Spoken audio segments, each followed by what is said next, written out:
नमस्कार, मी सतीश कुलकर्णी.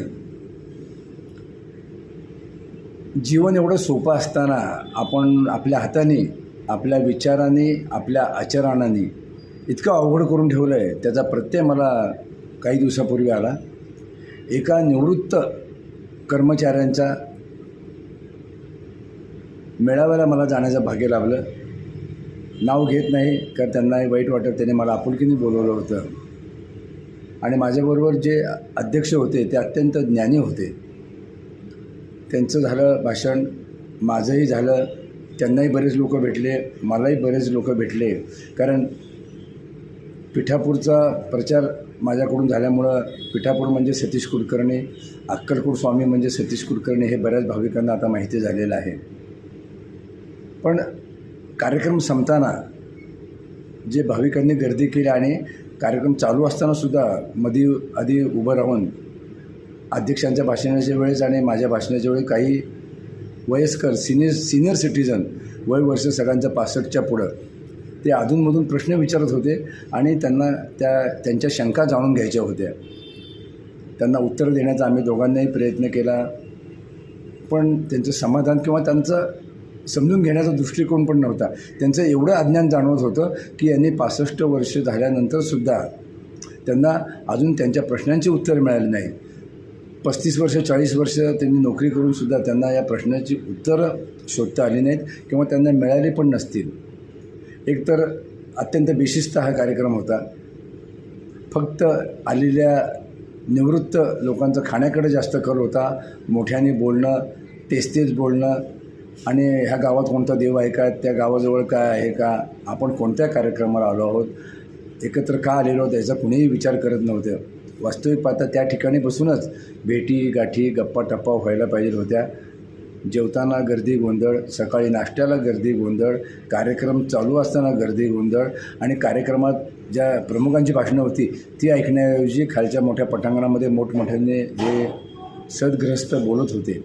अत्यंत चांगला कार्यक्रम असतानासुद्धा आणि जीवनाच्या शेवटच्या पर्वात काहीतरी जाणून घेण्याची इच्छा असूनसुद्धा त्यांनी जाणून घेतलं नाही. याचं वाईट वाटलं. किती आपण दुर्दैवी आहोत की जीवनामध्ये जे सुरुवातीला कळायला पाहिजे तारुण्यात, ते आयुष्य संपल्यानंतर किंवा आता संपत आलेले काही क्षणामध्ये संपणार आहे, तरीसुद्धा त्यांना अनेक प्रश्नांची उत्तरं मिळाली नाही आणि त्यांच्या जीवनाला दिशा मिळाली नाही. म्हणून मी माझ्या सत्संगामध्ये बऱ्याच वेळा दिशा आणि दशा हा शब्द का वापरतो. लोकांना जीवनच समजलं नाही. प्रचंड पैसा असतो, नोकरी संपल्यानंतर प्रचंड पैसे जवळ येतात. त्या पैशाचा विनियोग कुणी कसा करावा तो त्यांचा प्रश्न. पैशाचा विनियोग करता येत नाही, पोटभर खाता येत नाही कारण तेव्हा खाल्लेलं नसतं. आता खाण्याची इच्छा असून खाता येत नाही कारण अनेक प्रकारचे आजार असतात. ताटामध्ये भरमसाठ घेतात आणि तेवढंच 70% टाकलेलं असतं. कारण जवळजवळ 8-10 तासाचा हा कार्यक्रम होता. मला जाणं गरजेचं होतं म्हणून गेलं. परंतु नाव न घेता सांगतो की असं विचित्र घटना पाहायला मिळाली.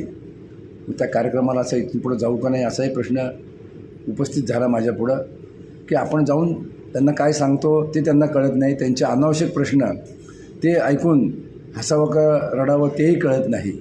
आणि वयाच्या अखेरीला जर त्यांचं समाधान झालं नाही तर जन्ममृत्यूच्या फेऱ्यातून सुटण्याऐवजी पुन्हा ते अडकून बसतात आणि अडकून बसणार आहेत.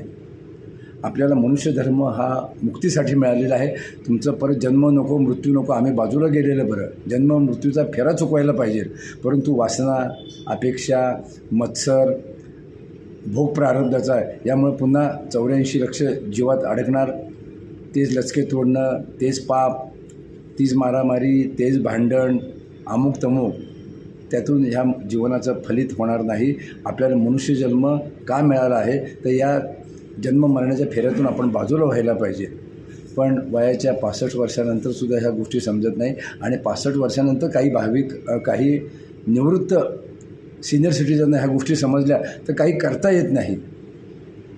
पिठापूरला मी येताना भक्त आपल्या ह्याच्यामध्ये असतात गाडीमध्ये, अक्षरशः चालता येत नाही.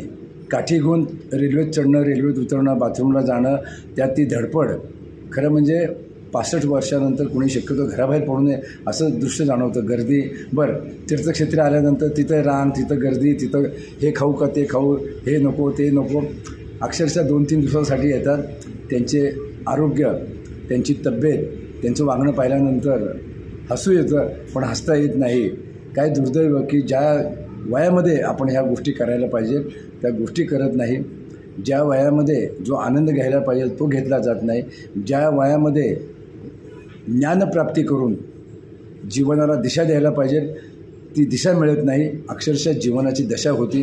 कुणीही विचारत नाही.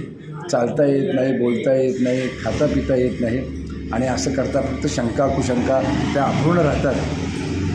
तेव्हा सर्वांना सांगणं आहे की अध्यात्म सोपं आहे, अध्यात्म अवघड करू नका आणि शक्यतो तुमचं डोकं चालवा, दुसऱ्याच्या डोक्याने चालवू नका. दुसऱ्याच्या डोक्याने चाललं तर तुम्हाला जे मिळायचं आहे ते सुद्धा तुम्हाला मिळणार नाही आणि मनुष्य जन्म वाया जाईल. शंका कुशंका, कारण गुरुचरित्रामध्ये सांगितलं आहे महाराजांनी, जेव्हा भाविकाच्या मनात किंतु परंतु येतं, असं का तसं का, असं केलं तर तसं होईल, तसं केलं नाही तर काय होईल, तिथं शून्य मार्ग. कारण परमेश्वर आपल्या पाठीशी आहे. ही जर दृढ भावना असेल तर तुमच्या मनात किंतु परंतु आलं तर ते सगळं पुसलं जाईल. परमेश्वरावर विश्वास ठेवून जे घडणार आहे ते चांगलंच घडायला पाहिजे. ते चांगलं घडण्यासाठीच आपण अध्यात्म करायचं असतं. त्या मेळाव्याला मी गेलो, सगळं तिथे एखादं वातावरण पाहिलं आणि वय संपत आल्यासून नंतरसुद्धा ज्ञानप्राप्ती, मनातल्या शंका कमी झाल्या नाहीत.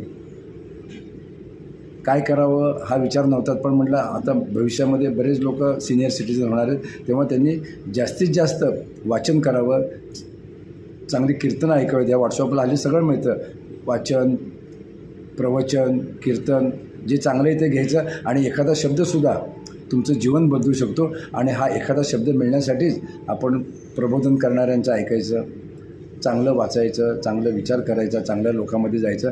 पण तसं घडत नाही. सिनियर सिटीजननी तर अगोदर 10 वर्ष जागं व्हायला पाहिजे आणि नंतर 10 वर्ष निवृत्त झाल्यानंतर त्यांना जीवन चांगलं जगता येईल. तुम्ही बदला, जीवन बदलेल. तो बदलला, तो जीवन चांगलं जगतो आहे. तुम्ही त्याच्याकडं बदलून त्याला नावं ठेवली आणि त्याच्यावर जर आरोप केले आणि तुम्ही जर बदलला नाही तर तुम्ही आणि त्याच्यामध्ये काही फरक नाही. जीवन परमेश्वरांनी चांगलं दिलेलं आहे. हा विचार एवढ्यासाठी आला की वयाच्या 65 ते 70 वर्षापर्यंत जर तुम्हाला जीवन समजलं नसेल तर तुमच्या जीवनाला काहीही अर्थ नाही.